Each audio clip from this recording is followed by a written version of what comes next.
The limited 7-gig run at the Butterfly Club of Andrew McClelland's one-man Gilbert Sullivan-inspired musical show, the very model of the modern major musical, was a major, long-delayed payoff. As is the case with most comedians, the impost of COVID-19 rendered 2020 a lean year of cancelled gigs and government aid, putting the kybosh on his plans to properly open the show.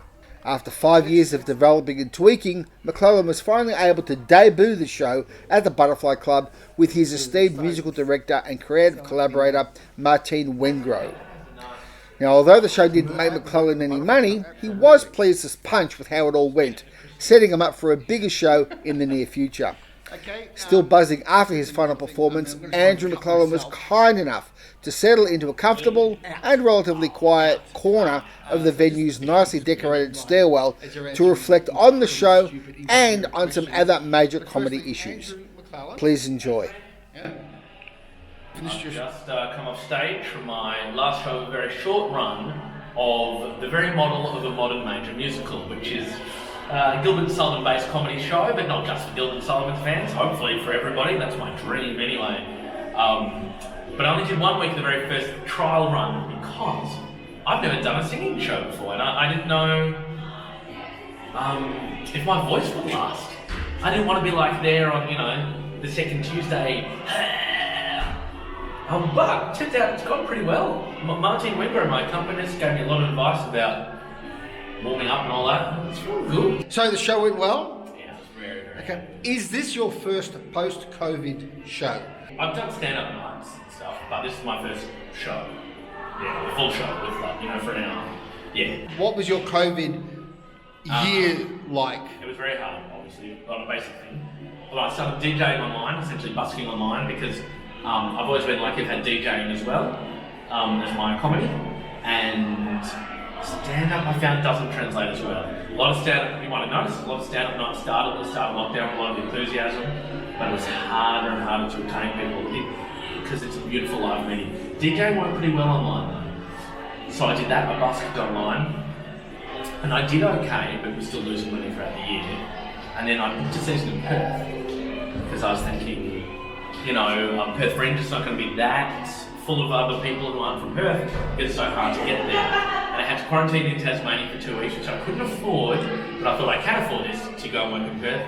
And then when I was at the airport 1 hour before I left, everything was cancelled. There was, Melbourne had an outbreak, so we weren't allowed to go, and they had a case in Perth. That's it, they had 1 case in Perth. Remember that 1 case? Shut everything down. Anyway, that was the point at which I actually cried, because I was just like, I've tried so hard to make money. I've spent all this money staying in Tasmania for 2 weeks so that I could try to make money in Perth, and I lost all that money as well.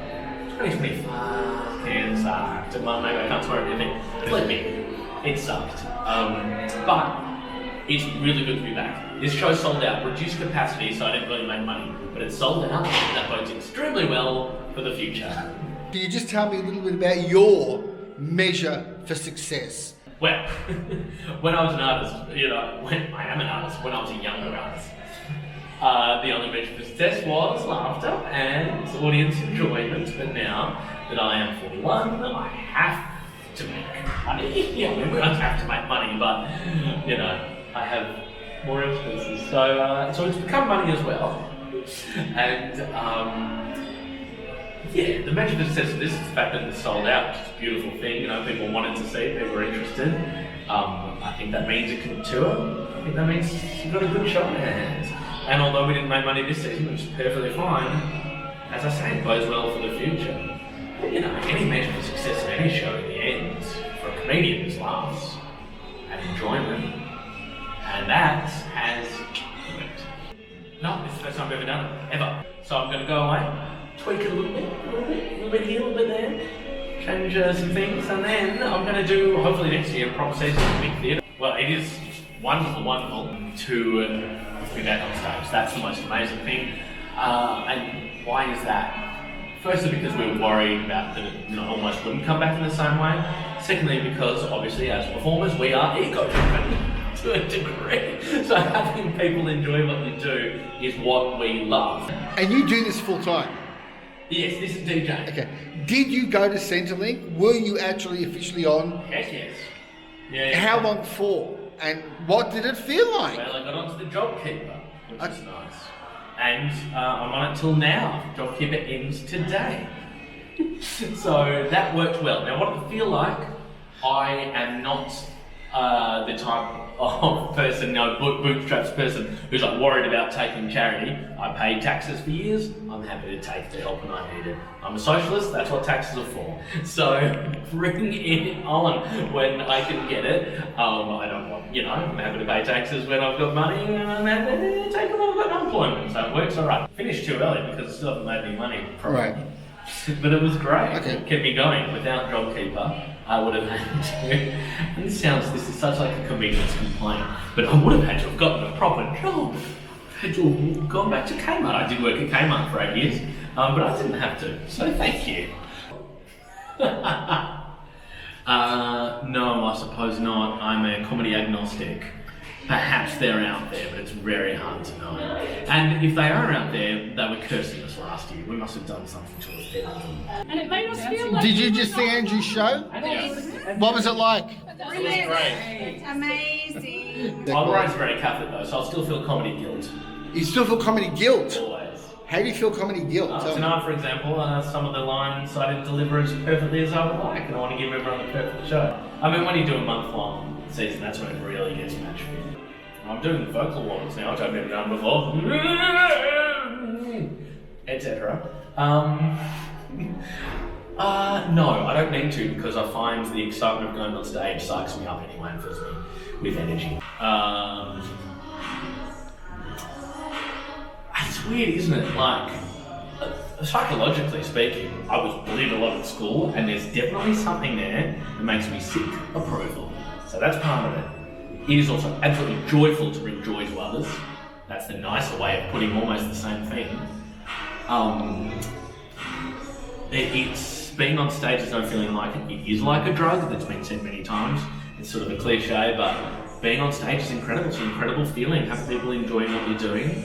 Of course, that's why when it goes badly, it's the opposite of that. It's the most when you come off stage and you despise yourself. But that's why I keep doing it. I never want to stop. I love it, man. And this show is what I wanted to do for years. I love singing. I've never done really a proper singing show before, and I love Gilbert Sullivan. I knew there was a lot of comedy in it, and I know that some people will want to see it. So I wanted to do it. The show is a funding pitch where I'm asking the Australian Council to make this musical, right? And I do excerpts from the musical and bring in a plot as well, which is outside the musical. But the musical is written. That's what took most of the writing time. The musical goes for 2.5 hours.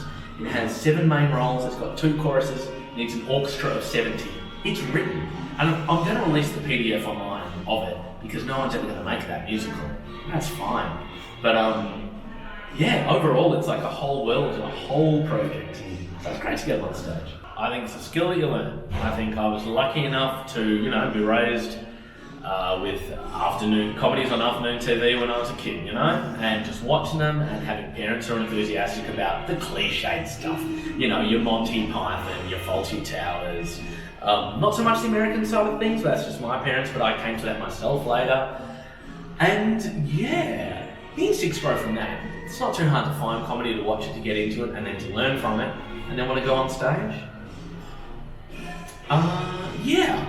So you can learn it. Anyone can learn it.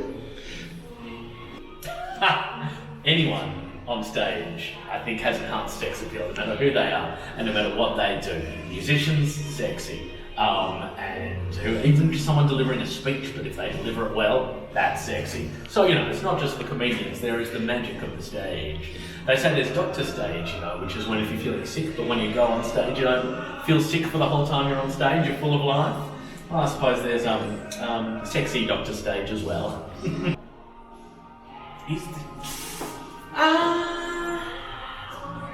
No, broadly no. Of course not. We never will. I mean, if we're talking about culture wars and that kind of thing, maybe people can take things a little too seriously, but a lot of the complaints are justified, so we don't have to be talking about specific examples. The answer, in short, is no.